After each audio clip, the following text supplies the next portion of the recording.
Pile సమస్యతో బాధపడుతున్నారా? ఇప్పుడు లేజర్ చికిత్సతో ట్రీట్మెంట్ రేంజ్ హాస్పిటల్స్ లో శాశ్వత పరిష్కారం. ఇప్పుడే సంప్రదించండి. నమస్తే, నేను Keshav. Welcome to Suman TV. Ashok Leyland opening complete అయిపోయింది. నెక్స్ట్ టెస్లా, ఈ పేరు తెగ వినిపిస్తుంది. ఆంధ్రాకి వచ్చేస్తుంది ప్రాజెక్ట్ అనేటువంటి ప్రచారం కూడా బాగా గట్టిగా జరుగుతుంది.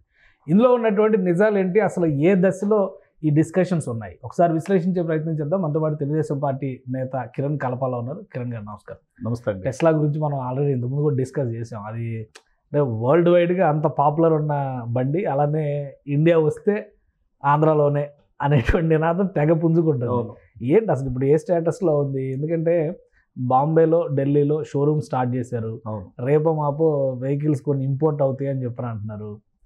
ఇవన్నీ చూస్తుంటే మరి ప్లాంట్ వస్తుందా, రావట్లేదా? డెఫినెట్గా అండి. ఇప్పుడు మనం అంటే సుమన్ టీవీ ద్వారా మనం ఏదైతే చెప్పామో టెస్లా ఆంధ్రప్రదేశ్ కన్నా తర్వాత మీరు చూస్తే రాష్ట్రం మొత్తం ఇదే హాట్ టాపిక్ అయిందండి. టెస్లా అప్పుడు దాకా ప్రజలకు అంటే టెస్లా అంటే ఒక international brand EV vehicle from US అని తెలుసండి.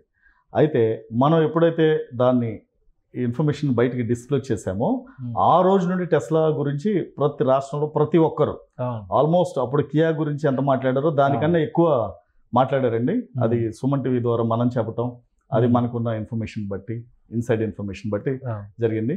డెఫినెట్గానండి. ఇప్పుడు మొన్న అశోక్ లేలాండ్ మల్లవల్లి ఇండస్ట్రియల్ కారిడార్లో లోకేష్ గారు ఓపెన్ చేశారు. అలా రాష్ట్రంలో మీరు నెల్లూరు శ్రీ సిటీ నుండి చూసుకుంటే మీకు ఇటు కోస్టల్ కారిడార్ శ్రీకాకుళం, విజయనగరం వరకు మొత్తం మ్యానుఫ్యాక్చరింగ్ హబ్గా ఉంటుందండి రాష్ట్రం. తీర ప్రాంతం మొత్తం ఉంటుంది.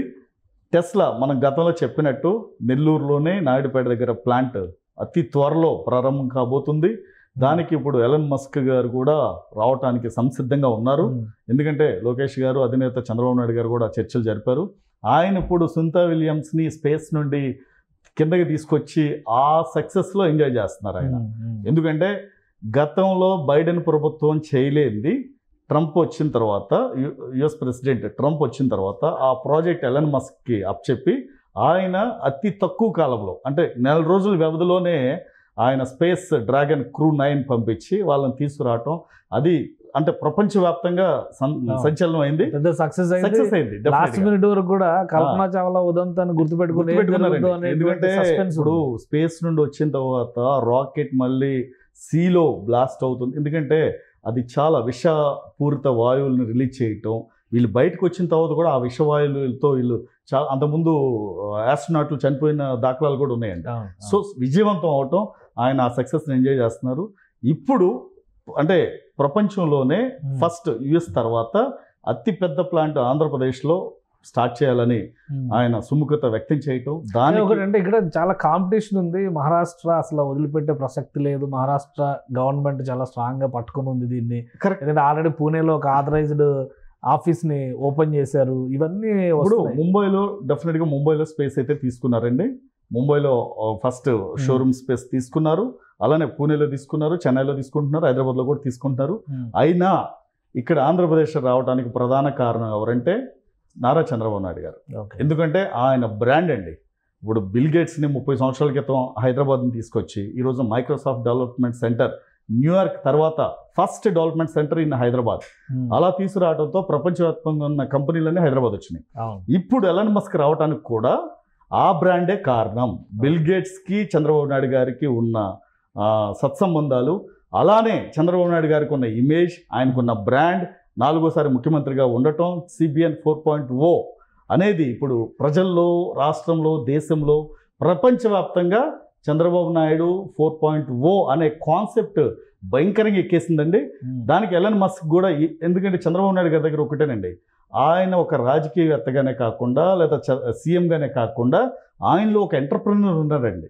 అంటే వేరే సీఎంలు చూస్తే ప్రజెంటేషన్ పక్కనున్న సిఎస్లు ఇవ్వాలి, ఈయన అలా కాదండి. చంద్రబాబు నాయుడు గారు ఎలన్ మస్క్కి ప్రజెంటేషన్ ఇవ్వాలన్నా లేదంటే బిల్ గేట్స్కి ఇవ్వాలన్నా ఆయనే ఒక టీచర్ లాగా, ఒక ప్రొఫెసర్ లాగా ఇస్తాడు. సో మీకు డైరెక్ట్గా ఒక రాష్ట్ర ముఖ్యమంత్రే మనకింత చెప్తున్నాడు అంటే డెఫినెట్గా వాళ్ళల్లో ఒక నమ్మకం అనేది ఏర్పడుతుంది. మీరు గతంలో చూస్తే క్లౌడ్ టెక్నాలజీ మీద మైక్రోసాఫ్ట్ సీఈఓలే చెప్పలేకపోతే ఈయన ఆ క్లౌడ్ టెక్నాలజీ మీద 30 నిమిషాలు మాట్లాడాడు. ఆ రోజు ఎంటర్ప్రెనర్స్ అందరూ షాక్ అయిపోయారు. ఆ రోజున 2014 నుండి 19 దావోస్ పర్యటనకి వెళ్ళినప్పుడు క్లౌడ్ టెక్నాలజీ మీద 33 నిమిషాలు మాట్లాడాడు అనర్గళంగా. అంటే ఆయన దగ్గర ఉన్న ప్రజెంటేషన్ స్కిల్స్ ఇంకా ఏ రాష్ట్ర ముఖ్యమంత్రి కాదు కదా, ఎవరి దగ్గర ఉండవు. సో ఇక్కడ టెస్లా రావడానికి ప్రధాన కారణం చంద్రబాబు నాయుడు గారు, ఆయన బ్రాండ్, ఆయన అఫీషియల్ అనౌన్స్మెంట్ బాగా డిలే అవుతుంది. లేదండి, డిలే పడుతుంది. ఈ ఫైనాన్షియల్ ఇయర్ 31st మార్చ్ తర్వాత ఏప్రిల్లో, మోస్ట్లీ ఏప్రిల్ 15 తర్వాత అఫీషియల్ గా ప్రకటన అనేది వెలువడుతుంది. ప్రైమ్ మినిస్టర్ టూర్ లోపే ఉన్న క్లారిటీ వస్తుంది. ప్రైమ్ మినిస్టర్ వస్తున్నారు కదా, మరి ప్రైమ్ మినిస్టర్ వస్తున్నారంటే ప్రైమ్ మినిస్టర్ ఆయన గతంలో 2014లో వచ్చారు, అమరావతికి కొబ్బరికాయ కొట్టారు, మళ్ళీ ఇప్పుడు వస్తున్నారు, ఆగిపోయిన పనులన్నీ రీస్టార్ట్ చేస్తున్నారు, అది వేరండి. ఇప్పుడు ఈ టెస్లాకి వచ్చేటప్పటికి డెఫినెట్గా ఏప్రిల్ 15 తర్వాత ప్రకటన ఉంటుంది. తర్వాత మరి కొద్ది కాలం తర్వాత అఫీషియల్గా ప్లాంట్ ఇది కూడా జరుగుతుంది. ఈలోపు ఎంఓయూలు, ఎలన్ మస్క్ ఒకసారి ఇక్కడికి రావటం, వచ్చిన తర్వాత ఎంఓయూల మీద ప్రొసీజరల్ వర్క్ అంతా ఇదంతా ఉంటుందండి. డెఫినెట్గా ఏప్రిల్ 15 తర్వాత టెస్లా ఆంధ్రప్రదేశ్లో స్టార్ట్ అవుతుంది. అలానే ఇండస్ట్రియల్ కారిడార్గా విజయవాడ చుట్టుపక్కల గతంలో ఉమ్మడి కృష్ణా జిల్లా ఏదైతే ఉందో, కంచిచర్ల కానివ్వండి, నందిగామ కానివ్వండి, జగ్గపేట కానివ్వండి, ఈ బెల్ట్ అంతా మ్యానుఫ్యాక్చరింగ్ సెక్టర్ అండి. అలానే ఇటు వచ్చేసేటప్పటికి కృష్ణా జిల్లాలో ఒక ప్రాంతం ఏలూరుకి దగ్గరలో మల్లవల్లి, అది కానివ్వండి, ఇవన్నీ ఇండస్ట్రియల్ సైజులు ఉన్నాయండి. డెఫినెట్గా రాబోయే 5 ఏళ్లలో ఏపీ అనేది ఇండస్ట్రియల్ హబ్గా ఉంటుంది.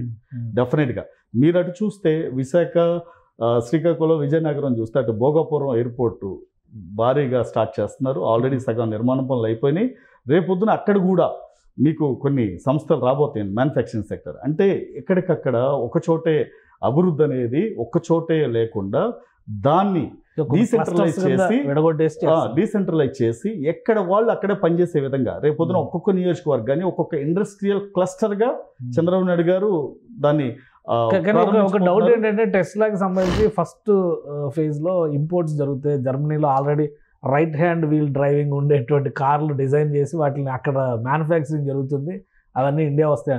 అంటే వన్స్ అక్కడ మ్యానుఫ్యాక్చరింగ్ జరిగితే మళ్ళీ ఇక్కడ ప్లాంట్ అవసరం ఉంటుందా అనే ఒక చర్చ అంటే ఆయన ముందే చెప్పారండి. గతంలో ఎలన్ మస్క్ ముందే చెప్పారు, నేను ఇప్పుడు ప్లాంట్ స్టార్ట్ చేసిన 2-3 సంవత్సరాలు నేను ఇంపోర్ట్ చేసుకునే అసెంబ్లింగ్ యూనిట్ ఇక్కడ స్టార్ట్ చేసి రేపు ఫ్యూచర్లో ఇక్కడ ప్లాంట్ స్టార్ట్ ఫుల్ ప్లేజెడ్. సో ఎవరైనా, ఎందుకంటే ఒక ఫారిన్ సంస్థ ఏదైనా సరే ముందు ఇక్కడ మ్యానుఫ్యాక్చరింగ్ స్టార్ట్ చేసి వాళ్ళు పెట్టాలంటే ఇట్ టేక్స్ టైం అండి. మినిమం 1.5 నుండి 18 నెలల నుండి 24 నెలలు కావాలి. సో దానికి అనుగుణంగా వాళ్ళు ఇన్ఫ్రాస్ట్రక్చర్ అంతా అక్కడ ఉంది కాబట్టి అక్కడే తయారు చేసి అక్కడ విడి పరికరాలని అక్కడ నుండి ఇంపోర్ట్ చేసుకుని ఇక్కడ అసెంబ్లింగ్ యూనిట్స్ పెట్టుకుని ఇక్కడ ఈ మార్కెట్ చేసుకోవటం అనేది వాళ్ళకి సులభతరమైంది. సో ఏ వ్యాపారస్తుడైనా సరే అన్ని నెలల కాలం వెయిట్ చేయడు ఉండడండి. సో వాళ్ళు ఇమీడియట్ గా పని స్టార్ట్ చేయాలి అంటే డెఫినెట్ గా త్వరలో అంటే నెక్స్ట్ మంత్ అఫీషియల్ అనౌన్స్మెంట్ వచ్చే ఉంటుంది. ఏప్రిల్ 15 తర్వాత రాష్ట్ర ప్రజలందరికీ ఒక శుభవార్త వింటారండి. అలానే మొత్తం దేశంలోనే ఇప్పుడు ఆంధ్రప్రదేశ్ గతంలో జగన్మోహన్ రెడ్డి ఉన్నప్పుడు ముఖ్యమంత్రిగా 18వ ప్లేస్ 20వ ప్లేస్లో ఉన్న రాష్ట్రం ఈ రోజున 5వ ప్లేస్లోకి వచ్చింది. రాబోయే 5 ఏళ్లలో ఏపీ అనేది ఆల్ఫాబెట్స్లోనే కాదండి, ఏపీ అనేది అభివృద్ధిలో నంబర్ 1గా ఉండబోతుంది. దానికి కూటమి ప్రభుత్వం ఏ విధంగా చేయాలో ఆ విధంగా చేస్తుంది. రైట్. థ్యాంక్ యూ కిరణ్ గారు. ఇది టెస్లాకి సంబంధించి ఒక అత్యున్నత స్థాయి చర్చలు జరుగుతున్నటువంటి నేపథ్యం. అలానే క్లారిటీ ఉంది ఆంధ్రప్రదేశ్లో ఎందుకు ప్లాంట్ పెట్టాలనే దానిపైన ఇరువురి మధ్య జరిగినటువంటి చర్చల సారాంశం కూడా అదే. ఏప్రిల్ నెలలో అధికారిక ప్రకటన ఉండే అవకాశాలు అయితే పుష్కలంగా ఉన్నాయి. నెల్లూరు పరిసర ప్రాంతాల్లోనే, ముఖ్యంగా నాయుడుపేట పరిసర ప్రాంతాల్లో ఉన్న మేనకూరు సెజ్ పరిసర ప్రాంతాల్లోనే టెస్లాకి సంబంధించి ల్యాండ్ అలాట్మెంట్ జరిగే అవకాశాలు ఉన్నాయని కిరణ్ గారు విశ్లేషిస్తున్నారు. ఇది special discussion. Keep watching. Suman టీవీలో మీ పర్సనల్ అండ్ బిజినెస్ ప్రమోషన్స్ కోసం కింది నెంబర్కి కాంటాక్ట్ చేయండి.